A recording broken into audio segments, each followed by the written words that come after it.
हसन नाज़रीन, आप देखें west peaks. Pakistan super league के सीजन 9 का ड्राफ्ट मुकम्मल हो चुका है।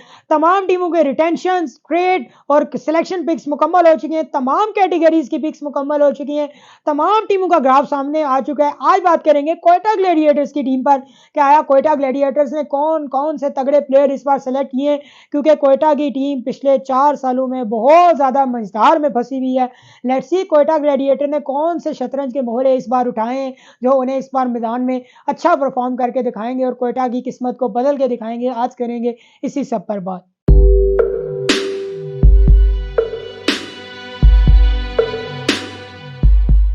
पिक्स की हैं वो भी सामने आ चुकी हैं और अब तमाम टीमों की तमाम कैटेगरीज के प्लेयर्स मुकम्मल हो चुके हैं। तो आज बात करते हैं कोयटा ग्लैडिएटर्स की टीम पर कि कोयटा ग्लैडिएटर ने इस बार कौन सी न्यू पिक्स की हैं, कौन सी रिटेन की हैं। रिटेंशन में तो हम काफ़ी डिटेल डेप्थ एनालिसिस कर चुके हैं, लेकिन कोयटा टीम पिछले कुछ सालों में बहुत ज़्यादा भंवर में नजर आई। पहले 4 सीजन में अगर हम कोयटा ग्लैडिएटर्स की टीम को देखें तो पहले 4 में से 3 सीजन में कोयटा ग्लैडिएटर फाइनल में पहुंचने में कामयाब हुआ और 2019 का सीजन कोयटा ग्लैडिएटर जीतने में कामयाब हुआ। लेकिन उसके बाद कोयटा ग्लैडिएटर की किस्मत ऐसी पलटी कि कोयटा ग्लैडिएटर्स की टीम पिछले 4 सीजन से मुसलसल आखिरी नंबर पे आ रही है। वो आखिरी नंबर जो पहले 4 सीजन में लाहौर कलंदर ने सांभा हुआ था, अब उस पे कोयटा ग्लैडिएटर्स की टीम आगे विराजमान हो चुकी है। देखें कोयटा ग्लैडिएटर की टीम उन्होंने अब इस सीज़न में अगर हम स्पेसिफिकली देखें तो कुछ चेंजेस भी करने की कोशिश की हैं अपनी मैनेजमेंट में। शेन वॉटसन को उन्होंने अपना कोच मुकर्रर किया। शेन वॉटसन पहले कोयटा ग्लैडिएटर्स के लिए खेला भी करते थे और जो सीज़न कोयटा ग्लैडिएटर जीतने में कामयाब हुआ था उस सीज़न में शेन वॉटसन उनके मैन ऑफ द टूर्नामेंट बने थे। आई थिंक सबसे ज़्यादा रन शेन वॉटसन ने उस सीज़न में बनाए थे। फिर इस बार उन्हें एज ए कोच रखा गया है। मोइन खान जो उनके कोच थे 8 सालों से, इस बार उन्हें टीम डायरेक्टर मुकर्रर किया गया। I think sir Vivian Richards इस बार कोयटा को शायद ज्वाइन ना कर पाए, लेकिन कोयटा ग्लैडिएटर्स ने रिटेंशंस कुछ ऐसी की हैं जो उन्होंने कुछ अपने पहले गए हुए प्लेयर्स को वापस लाया, कुछ उन्होंने अपने प्लेयर्स रिलीज कर दिए। और अब उनकी अगर हम टीम ग्राफ पे जाके बात करें तो प्लाटिनियम कैटेगरी को सबसे पहले डिस्कस करें तो प्लाटिनियम में कोयटा ग्लैडिएटर्स ने 2 पिक्स की हैं। इनमें एक पिक है जी शरफेन रदरफोर्ड की, इनको उन्होंने पिक किया है। ये लोअर ऑर्डर के नंबर्स पे खेलते हैं और काफ़ी एक्सप्लोसिव बैट्समैन है, पिंच हिटिंग का रोल किरदार अदा करते हैं। प्लाटिनियम कैटेगरी में इन्हें हैरानकुन तौर पर पिक किया है और ये पहले कराची किंग्स के लिए भी खेल चुके हैं। कराची किंग्स के लिए विनिंग टाइटल का हिस्सा भी थे। फिर पेशावर ज़ल्मी के लिए भी लास्ट ईयर में आई थिंक ये खेले थे और इस बार ये कोयटा ग्लैडिएटर्स में आ गए। रीजनेबल पिक है, काफ़ी अच्छे बल्लेबाज हैं, अपने दम पे आ जाएं तो मैच का पासा पलट सकते हैं। देन उसके बाद जो कोयटा ग्लैडिएटर ने सेकंड पिक किया वो मोहम्मद आमिर की सूरत में पिक किया। मोहम्मद आमिर इस बार कोयटा ग्लैडिएटर्स के लिए एक्शन में नजर आएंगे। कोयटा ग्लैडिएटर्स ने मोहम्मद आमिर को मैं पहले भी आपको बताया था कि वो पिक करने जा रहे हैं कि एक below the table Karachi Kings के साथ उनकी अंडरस्टैंडिंग हो चुकी है कि कराची किंग्स पिक करेगा मोहम्मद नवाज को और कोयटा ग्लैडिएटर्स पिक करेगा मोहम्मद आमिर को। तो वही हुआ है, मोहम्मद आमिर को कोयटा ग्लैडिएटर्स ने पिक कर लिया। मोहम्मद आमिर कोयटा ग्लैडिएटर के सेटअप के साथ इस तरह एसोसिएटेड रहे कि जो गाल में ग्लैडिएटर की टीम थी ना, वो जो श्रीलंकन लंकन प्रीमियर लीग में कोयटा ने एक टीम खरीदी थी गॉल ग्लैडिएटर्स की, जिसके शाहिद भाई कप्तान थे, तो वहां पे आमिर भी इस टीम का हिस्सा थे। तो लेट्स सी मोहम्मद आमिर अब कोयटा के लिए कैसा परफॉर्म कर पाते हैं, वहां पे उनकी किस्मत की काया कैसे चलती है, ये इंपॉर्टेंट होगा। लेकिन जो उनकी तीसरी प्लेयर लिस्ट में नाम है रायले रोसो, वो ट्रेड होके आए हैं मुल्तान सुल्तान से। तो इस तरह इनके 3 प्लेयर मुकम्मल होते हैं। 2 प्लेयर उन्होंने पिक किए हैं, रदरफोर्ड एंड आमिर। रायले रोसो उन्होंने ट्रेड किए हैं मुल्तान सुल्तान से। रायले रोसो पहले भी कोयटा के लिए खेलते थे, फिर मुल्तान में चले गए। बहुत ज़्यादा ले दे भी हुई इस बात पे, लेकिन इससे डबल ले दे इस बात पे हुई कि मुल्तान सुल्तान ने इस बार रायले रोसो को रिलीज़ क्यों कर दिया। और या रायले रोसो अब आ चुके हैं कोयटा ग्लैडिएटर में। हम रिटेंशन वीडियो में काफ़ी डिटेल डिस्कशन कर चुके हैं, लिंक में मैं उस वीडियो का भी बायो में उसका लिंक दे दूंगा। तो ये प्लैटिनियम पिक्स हो गई हैं कोयटा के लिए। देन डायमंड कैटेगरी की अगर हम बात करें कोयटा ग्लैडिएटर्स की, कोयटा ग्लैडिएटर्स ने ट्रेड्स किए हैं और रिटेंशंस किए हैं। हम इस पर अर्ली ऑन डिस्कशन कर चुके हैं। मोहम्मद वसीम जूनियर, ये इस्लामाबाद यूनाइटेड से ट्रेड होके आए हैं। इनके बदले दिया था नसीम शाह को इस्लामाबाद यूनाइटेड को। तो जेसन रॉय लास्ट ईयर भी कोयटा के साथ ही थे, इस बार उन्हें अगेन रिटेन किया गया। लास्ट ईयर उन्होंने एक मैच में 100 भी किया था। तो लेट्स सी इस बार कैसा परफॉर्म करते हैं। देन वनिंदु हसरंगा, इनको इस बार फिर क्वेटा ग्लैडिएटर ने रिटेन किया है। लेकिन क्वेटा ग्लैडिएटर इनकी वजह से पिछले 1-2 सीजन्स में बहुत ज़्यादा डिस्टर्बेंस का शिकार भी रही, बिकॉज़ लास्ट ईयर ये सेलेक्ट तो हो गए, लेकिन ये खेलने नहीं आए, कुछ पर्सनल रीज़न्स की वजह से। और इस बार भी ये खेलने आएँगे या नहीं आएँगे, इनको इंजरी हो गई थी, इनकी सर्जरी हुई थी, वर्ल्ड कप भी नहीं खेल पाए थे, तो कोई इंजरी अपडेट लेटेस्ट मेरे पास मौजूद नहीं है। लेकिन क्वेटा ने ऑब्वियसली कुछ ना कुछ नेगोशिएट किया होगा, बिकॉज़ क्वेटा ग्लैडिएटर की टीम लास्ट ईयर बहुत ज़्यादा डिस्टर्बेंस में रही थी इनकी वजह से। लेकिन देखें, ये प्लेयर्स रिस्पॉन्सिबिलिटी भी होती है और मैनेजमेंट की तरफ से भी कोई ना कोई लूज़ पोल रह जाता है कि बाद प्लेयर आते ही नहीं है, वो पहले कमिट कर लेते हैं और बाद में कोई ना कोई बहाना उनका बन जाता है। तब तो उनका कोई पर्सनल इशू था, आई थिंक उन्होंने शादी करनी थी, लेकिन क्वेटा उनकी शादी के चक्कर में डूब गया ना। तो क्वेटा ग्लैडिएटर्स के लिए अब वनिंदु हसरंगा इस बार हैं, लेट्स सी वो आते हैं या नहीं आते, ये सवाल रहेगा जब तक पीएसएल शुरू होता है या नहीं। देन नेक्स्ट कैटेगरी आती है गोल्ड कैटेगरी। अगर गोल्ड कैटेगरी में हम क्वेटा ग्लैडिएटर्स को देखें तो क्वेटा ग्लैडिएटर्स ने गोल्ड कैटेगरी में भी रिटेंशंस और ट्रेड पे रिलाई किया है। लाइक मोहम्मद हसनैन जो फास्ट बॉलर है, काफ़ी अरसे से क्वेटा ग्लैडिएटर के साथ हैं, क्वेटा ग्लैडिएटर के साथ ही उन्होंने अपना पीएसएल का डेब्यू किया था, फिर वो पाकिस्तान टीम में भी आए, लेकिन रिसेंटली मोहम्मद हसनैन इंजर्ड थे। क्या उनकी इंजरी अपडेट है? मेरे पास अभी तक लेटेस्ट कोई रिपोर्ट नहीं है कि उनकी इंजरी अपडेट स्टिल कैसी है, बट वहाब भाई को मैं सुन रहा था, वहाब भाई कह रहे थे कि मे भी वो पीएसएल तक कम बैक कर लें। तो क्वेटा का अब देखें, मोहम्मद आमिर और मोहम्मद हसनैन का एक लेफ्ट आर्म और एक राइट आर्म का अच्छा कॉम्बिनेशन बन सकता है। पेसी बॉलर हैं बहुत ज़्यादा मोहम्मद हसनैन, तो लेट्स सी ये कैसा इस सीजन में क्वेटा को परफॉर्मेंस दे पाते हैं। देन उसके बाद अबरार अहमद हैं।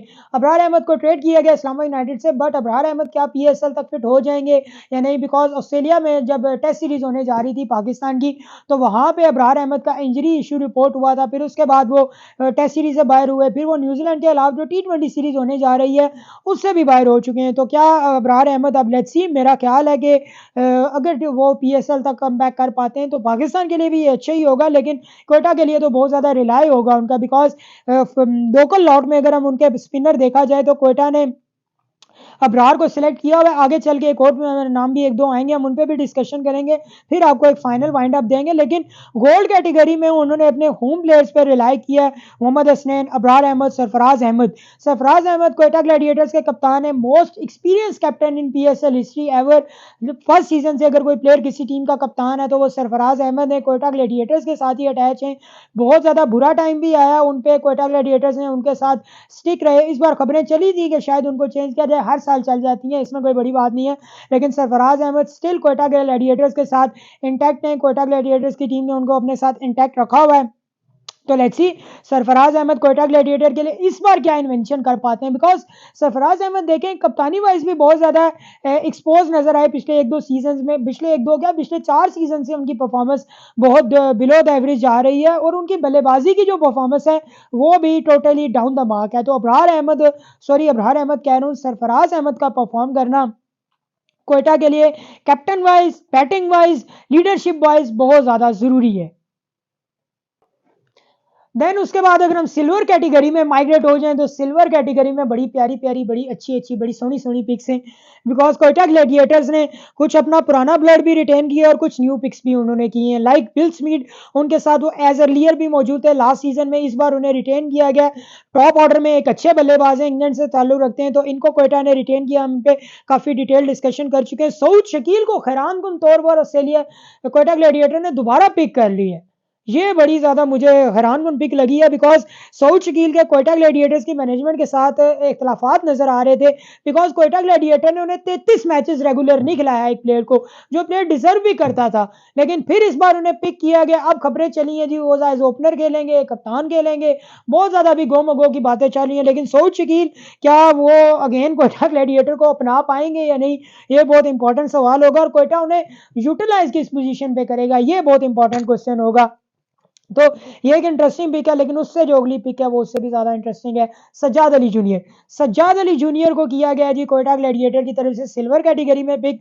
सज्जाद अली जूनियर के अगर हम बैकग्राउंड पे जाके बात करें तो सज्जाद अली जूनियर मर्दान से ताल्लुक़ रखते हैं। लाहौर कलंदर का जो प्लेयर डेवलपमेंट प्रोग्राम था ये उसके थ्रू हाईलाइट हुए, शारजा वगैरह में भी लीग क्रिकेट खेल चुके हैं, लेकिन प्लेयर डेवलपमेंट प्रोग्राम में इन्होंने बेसिकली अच्छा परफॉर्म किया। रिसेंटली जो डोमेस्टिक टूर्नामेंट हुआ था उसमें ये एबटाबाद के लिए खेले थे, तो फिर इन्हें पाकिस्तान का रिसेंटली जो कैंप लगा T20 क्रिकेट टीम का, वहां पे भी कॉल ऑन किया गया और अब कोयटा ग्लैडिएटर ने भी इन्हें पिक कर लिया। बहुत एक्सप्लोसिव टॉप ऑर्डर के बल्लेबाज हैं, हार्ड हिटिंग बल्लेबाज हैं। अगर उससे कोयटा ग्लैडिएटर्स की हम अगर टीम डायमेंशन जाके देखें तो टॉप ऑर्डर में अगर उनके पास फॉरनर है तो लोकल ब्लड में ये ट्राई आउट हो सकते हैं। तो सजाद अली जूनियर एक बहुत अच्छी पिक की है मेरी नज़र में कोयटा ग्लैडिएटर ने।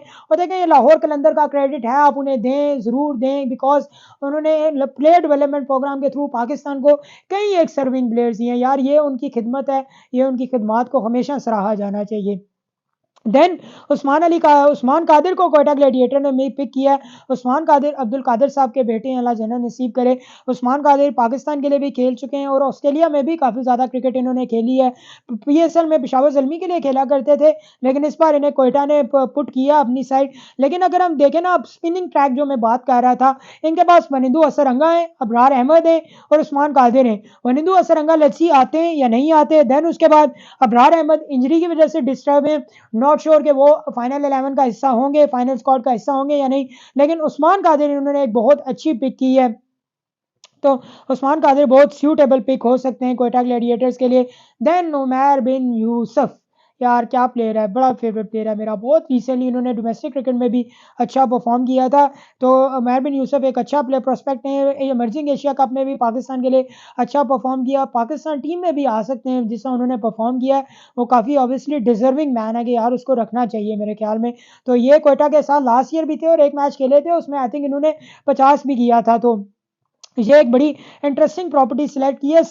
सिल्वर कैटेगरी मुझे कोयटा ग्लैडिएटर्स की बहुत इंप्रेसिव नजर आ रही है, बिकॉज इन्होंने इसमें हर सेक्शन को टच किया है। लाइक टॉप ऑर्डर का फॉरनर प्लेयर भी है इनके पास, विल स्मिथ, इनके पास टॉप ऑर्डर का पाकिस्तानी प्लेयर भी है साजिद अली और उमैर बिन यूसुफ, टॉप ऑर्डर स्पिनर भी है लोकल, और मिडिल ऑर्डर का भी प्लेयर है, और वो मिडिल ऑर्डर का प्लेयर भी लेट्स सी टॉप ऑर्डर में अगर ट्राई होता है तो नहीं। तो ये काफ़ी एक अच्छी चीज़ थी। लेकिन इमर्जिंग कैटेगरी में अगर हम चले जाएं तो वहां पे कोयटा ग्लैडिएटर्स ने बड़ी ब्रिलियंट पिक्स की हैं। आदिल नाज को सिलेक्ट किया है and Khawaja Nafay, brilliant player है यार ये लड़का, कराची, और क्या ब्रिलियंट स्ट्रोक प्लेयर है, मुझे तो बहुत अच्छा लगता है। I think only reason to Quetta Gladiator watch वो कोयटा ख्वाजा नाफे होगा। और अगर ख्वाजा नाफे को मौका मिलता है तो मैं समझता हूँ बहुत अच्छा होगा कोयटा के लिए। बहुत एक्सप्लोसिव प्लेयर है, बहुत अच्छा परफॉर्म कर सकता है, कोयटा ग्लैडिएटर को जरूर रिलाय ऑन करना चाहिए ख्वाजा नाफे पे, हाईली रिकमेंडेड प्लेयर होगा यार ये। देन उसके बाद सुप्लीमेंट्री कैटेगरी में अगर हम चले जाएं तो अकील हुसैन होंगे। अकील हुसैन इससे पहले मुल्तान सुल्तान के लिए खेला करते थे, वेस्ट इंडीज से ताल्लुक रखते हैं, अच्छे बैटर भी हैं और बॉलर भी हैं। एंड देन उसके बाद सुहेल खान, ये भी हैं कोयटा ग्लैडिएटर्स के लिए। तो लेट्स सी क्या बनता है कोयटा ग्लैडिएटर्स का। देखें, कोयटा ग्लैडिएटर्स की अगर प्लैटिनम पिच चली जाए तो रायले रोसो उनके पास टॉप ऑर्डर में एक बड़ा एक्सप्लोसिव बैटर है। रदरफोर्ड फिनिशिंग का अच्छा रोल कर सकते हैं। मोहम्मद आमिर ऑब्वियसली उनकी बॉलिंग को लीड करेंगे। आप डायमंड कैटेगरी में आ जाएं तो वहां उन्होंने फॉरनर स्पिनर भी रखा है, फॉरनर बैटर भी रखा है और लोकल ऑलराउंडर भी रखा है। देन उसके बाद गोल्ड कैटेगरी में उनके पास कैप्टन है, उनके एक इंजर्ड प्लेयर जरूर है, बट होप्स हो कि वो PSL तक कम बैक कर ही आएगा। सिल्वर कैटेगरी को ऐसे लिए मैं बड़ा डिटेल ऑन डिस्कस कर चुका हूँ, लोअर ऑन भी। तो कोयटा ग्लैडिएटर्स की टीम के लिए देखें, सीजन 9 बहुत ज्यादा इंपॉर्टेंट होगा। लास्ट 4 सीजन से वो आखिरी नंबर पे आ रहे हैं। देखें, एक टीम जब आखिरी नंबर पे आती है ना, वो एक स्टैट वाइज भी बहुत बुरा लगता है और दूसरा उनकी मार्केटिंग कम हो जाती है, स्पॉन्सर कम उस टीम की तरफ जाता है। तो जो टीम जितना अच्छा परफॉर्म करेगी, स्पॉन्सर उतना ही ज्यादा उस टीम की तरफ दौड़ेगा। तो कोयटा ग्लैडिएटर्स के लिए ये सीजन कम बैक करने के लिए बहुत ज्यादा जरूरी होगा। लेट्स सी कोयटा कैसा परफॉर्म करता है। इंशाल्लाह बहुत जल्द आपसे दोबारा मुलाकात होगी, तब तक के लिए अल्लाह ने के बाद दुआ में याद रखिएगा। पाकिस्तान जिंदाबाद, कश्मीर पाइंदाबाद।